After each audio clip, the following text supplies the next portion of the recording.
répondre à cette question, on va se pencher sur le discours qui a été publié aujourd'hui dans le Figaro Vox de l'ancien patron de la DGSE, Brochant. Que Oui. dit-il? Il faut lire ce texte exceptionnel par la clarté, la force de ses propos, la hauteur de vue, la précision des termes qui sont employés. Pierre Brochant, d'abord, est une plume remarquable. Et merci à Eugénie Bastier, donc, qui publie ce discours qui a été prononcé par Pierre Brochant, donc vous l'avez dit, ancien patron de la DGSE 2002-2008. Discours qu'il a prononcé mi-novembre, donc il n'y a pas très longtemps, il y a 3 semaines de cela, devant les membres de l'amicale gaulliste du Sénat. Les amicales gaullistes du Sénat, ce sont essentiellement des sénateurs de droite.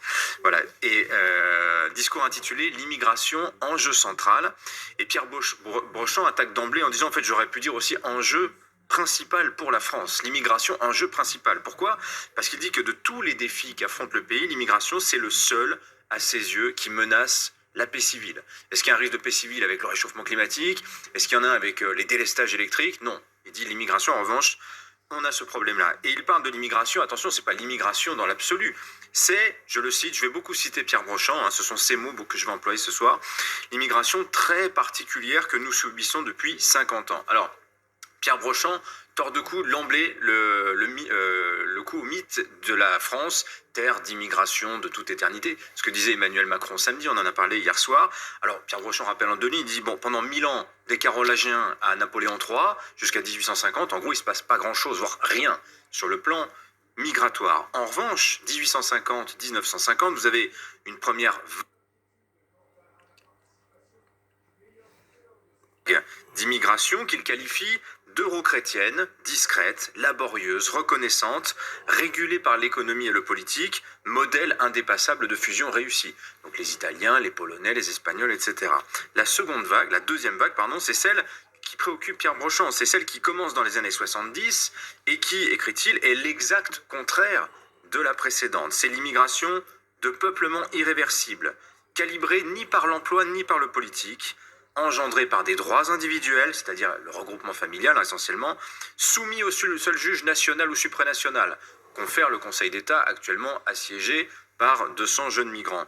Voilà, ce sont, écrit Pierre Brochant, des flux en pilotage automatique dont les Français n'ont jamais explicitement décidé. Voilà, la question de l'impuissance politique sur le sujet migratoire, en une phrase, Pierre Brochant a tout dit.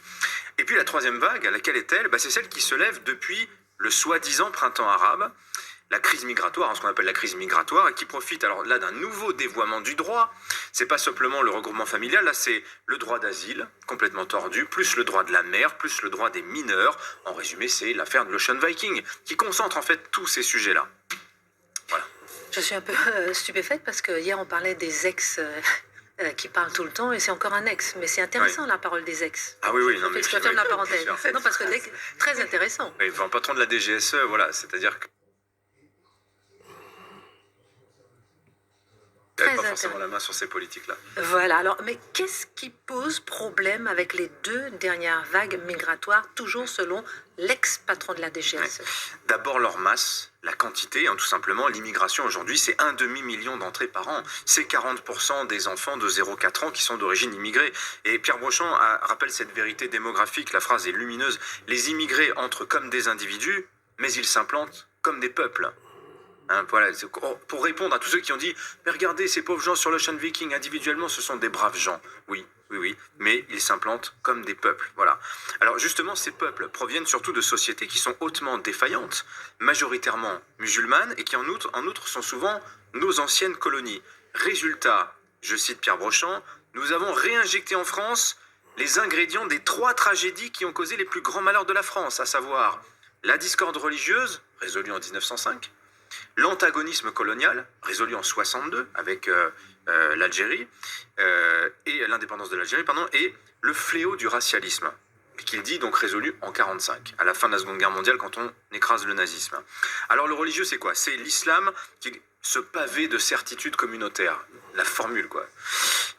L'islam humilié par l'Occident depuis 2 siècles, et donc Pierre Brochant nous rappelle qu'il faudrait quand même être fou pour oublier que pendant 13 siècles, musulmans et européens se disputent le contrôle des rives nord et sud de la Méditerranée. Et donc finalement, ce qui se joue actuellement, les courants actuels de population, ces traversées de migrants de la Méditerranée, rejouent finalement cette rivalité millénaire, sur fond qui plus est d'antagonisme colonial, ce qui fait que l'immigration qui est en France actuellement, elle est à tendance victimaire et revendicative, pleine de ressentiment et d'ingratitude à l'égard de la France. Sans compter que ces communautés venues d'ailleurs ont aussi des contentieux entre elles. Ce qui fait que la France se trouve transformée, je le cite, en champ clos de toutes les querelles de la planète. Voilà. Donc face à ça, qu'est-ce qu'on fait? Quelles sont les options qui s'offrent à nous? Alors Pierre Brochand dresse la liste, en fait, que n'importe quel État peut mobiliser. D'abord, l'interdiction de l'immigration. Je crois que personne n'y a jamais pensé en France. Hein, cette idée, on ferme les frontières. L'absorption, c'est-à-dire l'assimilation. Ça a été la politique de la France pendant longtemps. Seulement, nous l'avons abandonnée, cette politique. Pourquoi? Face à la masse, face à ce flux qui nous dépasse, et par renoncement à nous-mêmes, écrit Pierre Brochand. Ça, c'est aussi une forme d'autocritique. Donc, on a misé sur quoi? La troisième option, c'est-à-dire la négociation. La négociation, c'est quoi? C'est ce qu'on appelle l'intégration. Autrement dit, là, c'est l'immigré, un pied dedans, un pied dehors. Tu peux conserver ta culture, mais par contre, il faut que tu travailles, que tu respectes la loi, etc., etc. En pratique, et c'est ce que Mathieu nous a souvent dit, c'est que c'est la société d'accueil qui produit le gros de l'effort dans ce cas de figure. Et vu la dynamique démographique à l'œuvre en France, elle est à l'avantage de l'accueilli en ce qui concerne la France, et bien le niveau des exigences ne cesse d'augmenter. Confère, le port du voile, la viande halal, etc., etc. On pourrait ainsi multiplier les exemples. Donc le risque maintenant, c'est quoi? C'est la séparation, c'est-à-dire la sécession, l'archipélisation, des mots qu'on entend tout le temps en ce moment, et qui mine la confiance sociale, l'unité nationale, et donc la solidarité. L'étape suivante, c'est quoi? C'est l'affrontement, et en fait, l'affrontement, on a dit guerre civile, mais l'affrontement, on y est déjà, enfin. Les dealers qui payent des migrants pour affronter les policiers, les razzias au Stade de France, les pompiers, les médecins qui sont, je cite, interdits de citer. Non mais voilà, ce sont des souverainetés rivales qui se dressent aujourd'hui contre l'État. Et donc ce stade de l'affrontement, en fait, on l'a déjà atteint, pas de manière absolue sur le territoire, mais par endroits, par moments et à bas bruit. Propose-t-il des solutions? Alors, il me reste 40 secondes, je vais essayer de faire très vite. Oui, il propose des solutions. Il n'y a pas de miracle, hein. Division par 10 de l'immigration légale, il faut rendre la France moins attractive, arrêter toutes les récompenses à la tricherie, l'aide médicale d'État. Vous n'arrivez rien fait, vous arrivez dans le pays, vous avez accès à la sécurité sociale comme quelqu'un qui a toujours cotisé. C'est quand même assez incroyable. La férocité du retournement qu'il préconise n'est que la contrepartie du temps perdu, écrit Pierre Brochand. Mais en fait, le combat le plus dur, il n'est pas là. Le combat le plus dur, il est contre ce qu'il appelle le discours intimidant. Mathieu appelle ça le régime. Hein, c'est quoi le régime? C'est le prêchi-prêcha des médias, des ONG, des people qui vous disent « tous citoyens du monde, les frontières, c'est ringard ». Et d'ailleurs, vouloir reprendre le contrôle de sa population, c'est manquer de cœur, pire, c'est raciste. Je vais vous laisser quand même revenir pour une phrase de fin. D'accord? Avec plaisir. On marque une pause et ça m'intéresse. Avec Dimitri Pavlenko. Dimitri, vous nous expliquiez que Pierre Brochand, ancien patron de la DGSE, s'exprime sur l'immigration dans Le Figaro, et vous nous expliquiez que selon lui, le combat le plus dur sera face au discours intimidant, c'est-à-dire c'est-à-dire, ce qu'il dit, le prêchi-prêcha des médias, des ONG, des people sur le thème « tous citoyens du monde, les frontières, c'est ringard », vouloir reprendre le contrôle de sa population, il dit des choses comme ça, c'est manquer de cœur, pire c'est raciste. Alors lui dit le chantage au racisme, ça suffit. Il y en a marre, la doxa immigrationniste et ses contradictions, ça suffit, parce que le discours sur l'immigration, c'est quoi? C'est l'immigration n'existe pas. Ah bah si elle existe, mais en fait c'est une bénédiction. En fait elle a toujours existé. Mais d'ailleurs, c'est une fatalité. C'est Benoît Hamon qui nous dit ce matin, vous savez, s'opposer à l'immigration, c'est comme s'opposer à la pluie et au soleil. Non, mais la formule, quand même, il faut l'entendre. Il dit, bon, l'immigration, c'est un devoir moral. D'ailleurs, ces gens-là vont payer nos retraites et occuper les postes que les Français ne veulent plus occuper. Et puis, s'il y a des problèmes, en fait, bon, c'est parce qu'elle est mal répartie sur le territoire. C'est parce qu'on n'y consacre pas assez d'argent. En fait, c'est parce que c'est un problème de pauvreté. C'est un problème d'urbanisme. Au pire, un peu d'immigration irrégulière, c'est vrai. Oh, puis vous savez, et puis là, on termine toujours par l'argument massue, il faut arrêter de parler d'immigration parce que vous jetez de l'huile sur le feu et vous faites le jeu d'un tel ou un tel.